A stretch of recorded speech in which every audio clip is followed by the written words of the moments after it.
O que me levou de fato a ser cartomante foi primeiramente a curiosidade.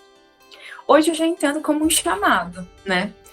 Eu sempre me entendi como uma pessoa que queria conhecer os mistérios que vão além da nossa vã filosofia, como já dizia Schopenhauer, né? Então, foi primeiramente a curiosidade, porque eu nasci numa família católica, eu nunca tive acesso a isso por meio de família. Então, quando eu tinha 8 aninhos, eu fui para São Lourenço, que é uma cidade aqui de Minas, né, um pouco mística, e eu descobri qual era o meu signo. A partir disso, eu comecei a pesquisar ainda em revistas, porque na época a internet não era como é hoje, né? São dos anos 90. Então, basicamente, comecei a pesquisar, e hoje eu me considero uma autodidata, digamos, na cartomancia, no tarô, nos estudos das mancias em geral. Porque eu não tive uma escola iniciática, eu não tive parentes que me ensinaram, foi sempre a base de livros, revistas, PDFs em geral. Eu me tornei uma cartomante quando eu ganhei meu primeiro Lenormand. Meu primeiro Lenormand da minha mãe, porque apesar de tudo, ela sempre me incentivou ali nas coisas que eu gosto, né? Então, uma amiga da minha avó estava jogando pacotinho fora, ela falou assim, eu acho que minha filha gosta disso aí, vou levar para ela. Cheguei em casa, eu já sabia o que era, né? Eu não acredito, mãe, tem uma Lenormand. Aí eu comecei lendo para mim, para as minhas amigas, e eu entendia, né, o que o baralho estava comunicando comigo. Então, as minhas amigas foram as minhas primeiras clientes, que de fato me pagaram também, né? Quando elas começaram a perceber que eu tinha uma dinâmica boa ali com as cartas de maneira geral. Então, foi assim, foi dessa forma que eu me tornei cartomante. Mais ou menos lá pelos meus 15 anos, eu comecei a tirar cartas para as minhas amigas mesmo. Hoje eu já tenho 31, né? Então temos aí uns 16 anos já na cartomancia. E foi dessa forma. Comecei mesmo tirando para saber coisas sobre crushes das minhas amigas. Depois já fui para um lugarzinho mais de autoconhecimento. Mas ainda a gente pega ainda bastante isso com as amigas e com as clientes em geral, os temas dos crushes em geral. Quando eu comecei, eu queria saber sobre um namoradinho específico. Então eu procurava bastante sobre ele. Inclusive, esse meu primeiro Lenormand ficou desgastadíssimo. Tadinho, já até faleceu. Mas tudo certo. Então eu comecei a pesquisar sobre isso, pesquisar no baralho sobre isso, né? Sobre relacionamentos. E ajudando também as pessoas que vinham me procurar sobre isso. E era antigamente mais a nível assim de lúdico, né? Ó, vamos dar uma olhadinha aqui, deixa eu ver e tal. Aí depois os estudos começaram a se aprofundar cada vez mais.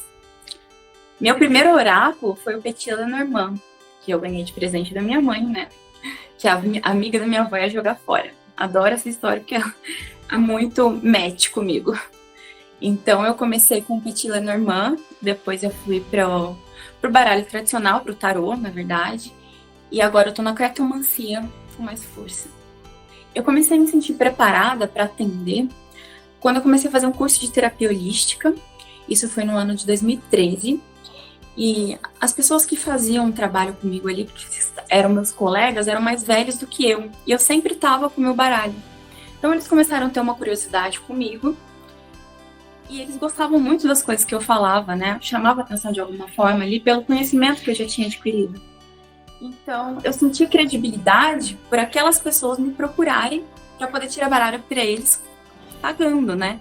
Então, mediante pagamento pela primeira vez, foi nesse meu curso de terapia holística com pessoas mais velhas que eu que procuravam o meu serviço. Aí eu falei, bom, tô pronta. Eu acho que esse é um caminho mesmo. Antes de ser cartomante, eu era consulente, mas vamos dizer assim, eu era mais consulente da internet. Eu só fui uma vez uma cartomante pessoalmente. Ela usava o Lenormand e ela usava o baralho francês também, baralho comum. Então, foi só uma vez com ela e eu queria saber sobre relacionamentos também. Mas eu queria saber temas sobre saúde na época, que eu fui pessoalmente. Mas eu tirava bastante tarô online, nessa metodologia sempre, porque aí já foi numa época que a internet já estava mais bombando, né? Já não tinha mais 8 aninhos. Meu ritual para abrir as cartas é bastante intuitivo, né? É concentração, defumação, meditação. Então, são os passos que eu sigo para abrir todos os oráculos que eu tenho. Eu tenho mania de limpar o meu baralho sempre, porque eu acho que de alguma forma pode, né, ficar uma energia ali paradinha, alguma coisa do tipo. Então, a minha mania de estar sempre fazendo a limpeza ali no meu oráculo, seja através de sopro, quando a leitura é muito rápida, seja através dos 4 elementos mesmo, quando é uma limpeza mais profunda, mas eu tô sempre limpando o baralho, sempre. Eu não gosto que as pessoas toquem no meu baralho, porque eu acredito em energias, né? Então, eu definitivamente não gosto, porém, eu tenho um tarozinho específico para as pessoas verem, inclusive meu filho, porque ele é muito curioso, então eu deixo ele ficar brincando ali e as outras pessoas também. Mas os meus oráculos de trabalho, eu não deixo que ninguém pegue, não gosto mesmo.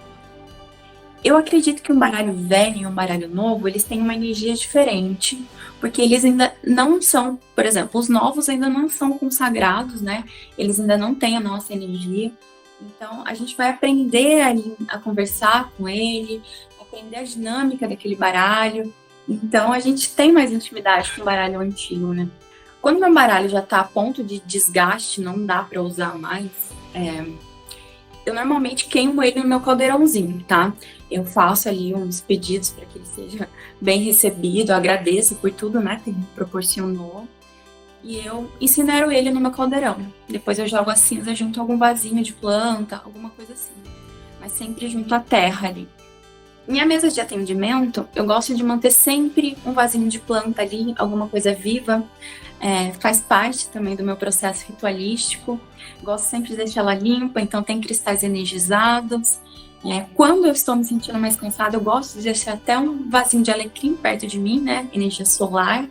Então, a minha mesa ela é simples, mas ela tem uns elementos que eu considero importantes e mágicos ali para aquele momento específico, né? Da cartomancia. Eu tenho vários oráculos. Eu sinto ali a energia do momento, qual que eu vou usar. Posso até mostrar. Eu deixo eles guardados assim, né? A maioria dos que eu uso, eles ficam aqui. Então eu gosto de manter eles perto de mim, bem acessíveis.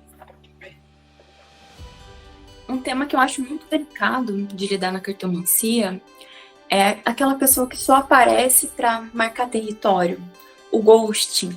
É uma pessoa que mantém a pessoa de alguma forma ali, mas some. Então, ela não consegue acessar, a pessoa não tem o escrúpulo de falar, estou indo embora, né? Então, não existe isso e a pessoa fica ali perdida, não sabe se volta, se não volta, porque a comunicação é muito falha, né? Infelizmente. Então, esse é um tema bem delicado que eu costumo pegar à mesa. Esse é o baralho espanhol, a baraja, né? Meu carro-chefe, o que eu mais uso aqui na cartomancia. Ele é um baralho que foi trazido pelos mouros ali na região da Península Ibérica, mais ou menos no século XIV. Então, ele não tem ainda as figuras na corte de dama, né, de rainha. Ele só tem o sota, que é o valete. Ele tem o cavaleiro e o rei. Uma das coisas interessantes desse baralho, que quase ninguém nota, é a borda de cada naipe. A gente tem o naipe de ouros, ele tem inteiro continuado, enquanto a gente tem 4 pausas no naipe de paus, uma pausa no naipe de copas e 2 pausas no naipe de espadas. Então ele tem essa diferença aqui que a gente até por cima a gente já consegue ver, né? A gente não precisa pegar a carta inteira para saber qual é o naipe. O baralho espanhol, ele vai do número 1, nós não chamamos de as, né? É o número 1 até o número 12, sendo que de 10 a 12 são as cartas da corte. Então, esse é um baralho de cartomancia bem especial mesmo. Eu sou a Marie Brandani, eu sou cartomante há quase 16 anos.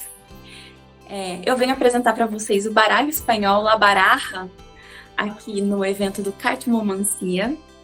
Vamos falar um pouquinho sobre cada naipe, a gente vai entender as cartas da corte também, entender como funciona a baraja, um baralho espanhol aqui, de forma mais prática. E eu convido vocês a participarem do evento Cartomancia, que vai ser extremamente bacana, muito acolhedor e vocês vão amar. Vamos juntos nessa!